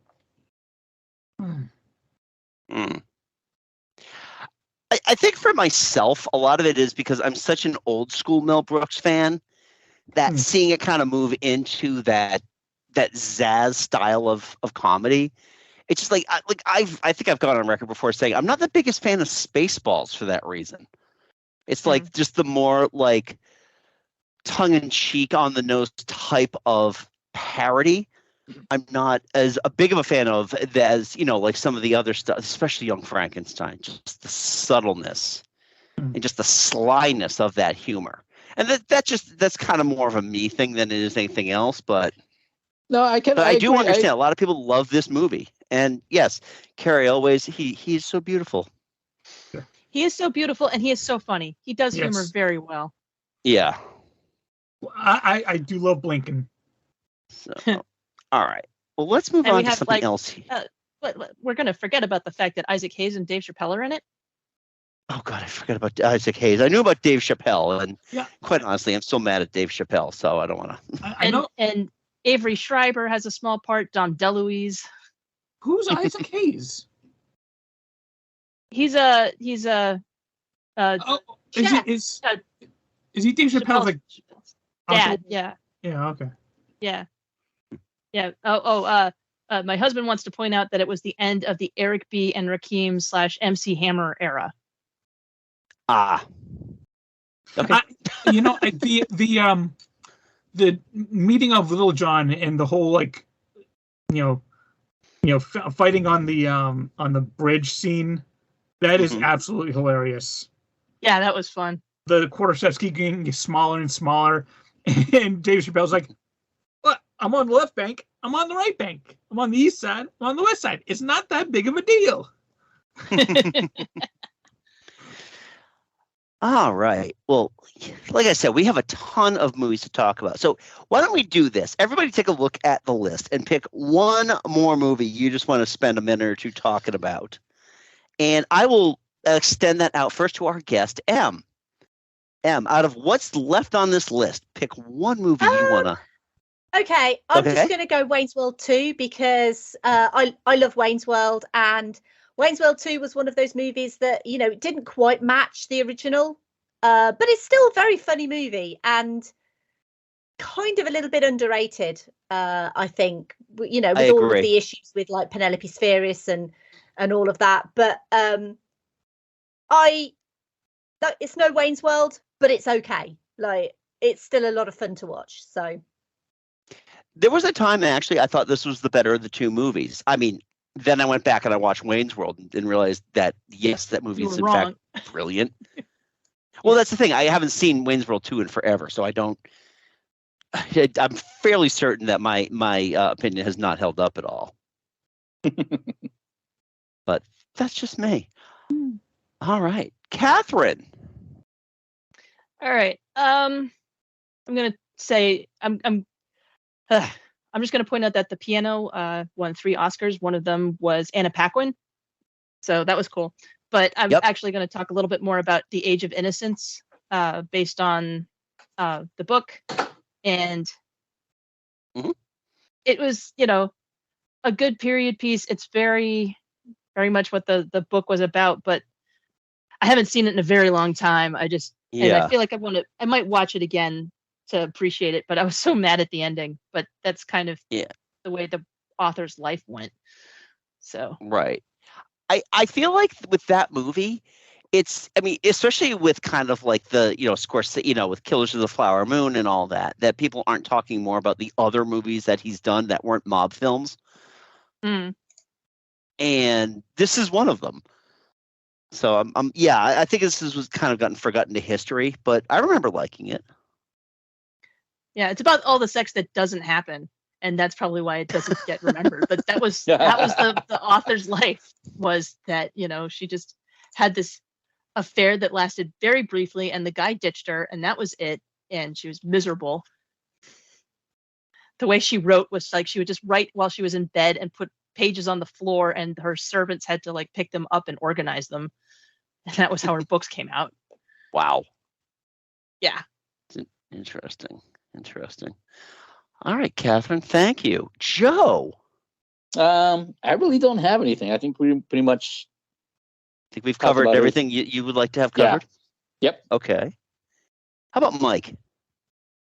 Oh, what to choose? Shall I take one out of your arsenal? No, go ahead. Okay, I was going to say Batman: Mask of the Phantasm. I feel bad that I left this off the initial list because I genuinely just feel bad whenever I kind of forget that this movie exists. Because in all honesty, it's one of the best theatrically released Batman movies ever made. Yeah. And it's so good and encapsulates it honestly doesn't feel like an episode of the TV show. It really feels like they made this for the big screen. Yep. And all the voice acting is fantastic. Obviously Kevin Conway, who I didn't realize it's been a year since he's been gone. Mark Hamill, Dana Delaney, even friggin' Ellis from Die Hard is in this. I mean, it is such a good movie. It's one I've tried to have the kids watch, and it's just like, I don't know, maybe it's just the nostalgia talking, but it really is the best of the best. When you get to the Batman the Animated Series, I mean, I would put this against an equally time amount of Batman animated shows, this is still probably the best thing that they've done, that Paul Dini did with Batman. Yeah, I mean, some of the episodes are absolutely incredible, but this one, it is a really, really solid movie. It is. It's absolutely a solid movie, and it complements nicely to the year before when we had Batman Returns. Yeah, and then it just makes you harken back to a brighter latter day after Batman Forever came out. Yeah. Just remember the nice things that we used to have. God damn you, Chris O'Donnell. Anyway. All right. Mike, well, then, since you took that off my plate, I could talk about Jason Goes to Hell Final Friday, but that's my least favorite Friday the 13th movie, so I'm going to talk about Army of Darkness. Is that 1992 or 1993? Because I legitimately thought it came out in 92. I was just going down the list of movies from 1993 on Wikipedia here, and I saw Army of Darkness. Okay. So okay, maybe fair enough. I'll check my disc. You do that, but I don't think we talked about it last year. It's 92. Huh? Did Wikipedia lie to me? Wikipedia lied to IMDb you. says it's 92. You can't tell me that Wikipedia is full of shit, can you? Hold on, I've Googled it. Yeah, no, it says 1992 horror fantasy. Why does it say 92? All right. The copy. Oh, and by the way, just so we can get this out of the way as well. Oh, Steve Day says, "Army of Darkness, hail the king, baby." There, I said it. Let's move on. No, IMDb. It's funny because Google says 1992, but IMDb says it was released February 19th, 1993. It says copyright 1992 on the packaging. I wonder if it was one of those ones where they released it like in some theaters in 92. Oh, Mike, this is a Heathers situation. Okay. Yeah. So this It was released in 92 This was internationally, released but in in the US and 1992 at a film festival, Yeah. and then in the US 1993. So technically, yes, it is 1993 in the US. Mike, make it so. Yeah. All Let's right. go. Yeah. Thank you, Em. But yeah, of the trilogy, I do prefer Evil Dead 2 because I think it's a nice, perfect balance of horror and comedy. Next one on for my preference would be Army of Darkness because it goes full on comedy. Oh yeah, it's a romp. Yeah, I mean, are the effects great? No, but they're what you kind of expect from an Evil Dead movie. Well, a classic Evil Dead movie. I've never seen the remake, the new ones, because I'm not big on horror, and those seem way too horror gore for me. But yeah, Army of Darkness just, they said Bruce Campbell just do the most Bruce Campbell-ish stuff that you can do. Go full on like John Wayne impersonation if you want. Yeah. So yeah, it definitely is the most Bruce Campbell of the Evil Dead movies. Yeah, my copy of the disc is actually Bruce Campbell versus Army of Darkness. Yeah. Sharp smart. This is my boomstick. Yes. By far, I've heard this movie referred to as Medieval Dead. Yeah, it's the most quotable. Listen, you medieval screwheads. And a little bit of soupçon of Bridget Fonda. Bridget Fonda was in there? Mm-hmm. She's the girlfriend at S-Mart. Oh, yeah, that's right. Wow. There's a name for the past. But I have to go back and rewatch this because I was thinking about just the Evil Dead movies in general. It occurred to me about 2 years ago, I had never seen the first Evil Dead, so I finally watched it because it was on Netflix.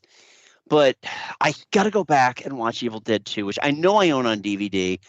It's been forever since I've seen Army of Darkness, so I definitely need to go back and watch. I remember liking it. I remember the whole Klaatu Barata. There, I said it. I'm taking it now. Maybe we should do a month of Evil Dead. Well, at least 1, 2, and 3.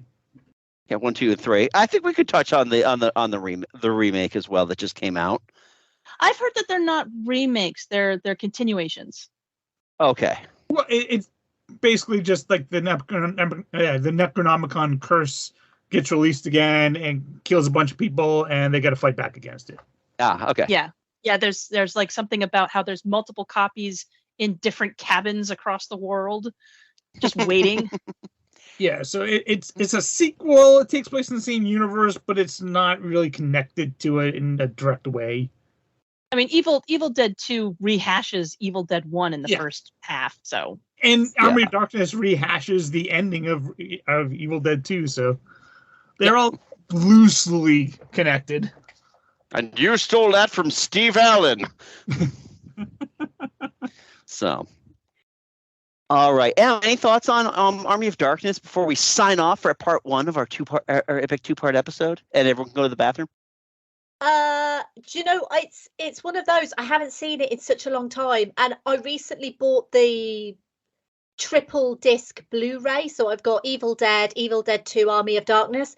I've rewatched Evil Dead and Evil Dead 2, but I've not got round to rewatching Army of Darkness yet. So again, that's another one on my list. But I love Evil Dead and I love Evil Dead 2 because, well, Evil Dead 2 specifically because it's just so much fun. Yeah, right. But yeah, I will rewatch Army of Darkness. Excellent. Well, folks, thank you so much for sticking around for this kind of long part 1. We're really kind of teasing the top 10 at this point. But I know we skipped a whole bunch of movies, so I apologize to all you Coneheads fans out there, to all of you What's Eating Gilbert Grape fans out there, and most specifically to all you Gettysburg's fans out there, because oh God, something rise again. We covered this on an earlier episode, so we will be back in about a week or so. With part 2, where we're going to we're going to discuss the top 10 U.S. domestic movies of the year. I guarantee it'll be a shorter episode, so we appreciate y'all sticking with us. But before we sign off, first of all, I want to thank Em for joining us for this part. She'll be back in part 2. But Em, thank you so much. Em, where can our folks find you? Oh, as always, you guys, it's been so much fun to just discuss these movies with you. And yeah, love coming on to Geek Salad always. So thank you so much for having me back. And I look forward to coming back next week for the next one, which is being recorded imminently. Just getting the taking away the podcast magic there. We're not going to be recording the next one in a week. We're going to be recording it now. Say what's behind that curtain. Yeah, but I think everyone knows. But yeah, you can find me and you can find Verbal Diorama and you can find episodes on Last Action Hero, Nightmare Before Christmas, Addams Family Values, My Neighbor Totoro, Hot Shots Part 2, Robin Hood Men in Tights, and a little bit of Wayne's World 2 on the Wayne's World episode at Verbal Diorama. Wherever you find your podcasts. So wherever you find Geek Salad, you can find Verbal Diorama, and you can find me online at Verbal Diorama on Twitter, because it's still called Twitter, Instagram, Facebook, Threads, Blue Sky. Yeah, all over. But thank you so much for having me, and I look forward to coming back next week. Yes, excellent. And and you can find us here at Geek Salad pretty much wherever you're finding all of M's stuff. We're all in the same place. Just like with M, if you're on iTunes, give her a 5-star review. And also just head over to Geek Salad and do the same thing, please. It's always very nice. You can also find us on YouTube at Geek Salad Podcast, where Mike and I do weekly retro reviews. By the time this launches, I don't know if we'll still be doing it, but we are currently reviewing season 1 of Netflix's One Piece, which has been an adventure so far.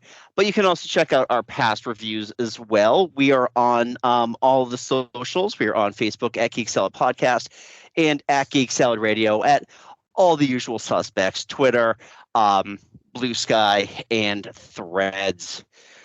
Whew. All right, folks. Well, I think everyone here needs a toilet break and maybe get a snack or something and, say hello to loved ones. So we will be back in about a week with part 2 of this. And until next time, I'm Andy. I'm Mike. I'm Joe. I'm Katherine. Go forth and be nerdful. We'll talk to you soon. Bye.